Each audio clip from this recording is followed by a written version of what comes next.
இயேசுவின் நாமத்தில் அன்பின் வாழ்த்துக்கள். கர்த்தருடைய பெரிதான கிருபையால் நீதிமொழிகளை தினம் ஒரு நீதிமொழிகள் என்ற தலைப்பில் தியானிக்க வைத்த தேவன் சிறிது இடைவேளைக்கு பின் இயேசுவின் பொன்மொழிகள் என்ற புதிய தொடரை உருவாக்க கொடுத்த கிருபைக்காக ஸ்தோத்திரம். நம் இருதயம் எத்தனையோ மனிதர்களின் வார்த்தைகளை பதித்து வைத்திருக்கிறது.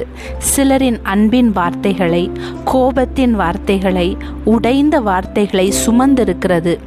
வேதனையின் மொழிகள் நம் மென்மையான இருதயத்தை உடைத்து விடுகிறதல்லவா?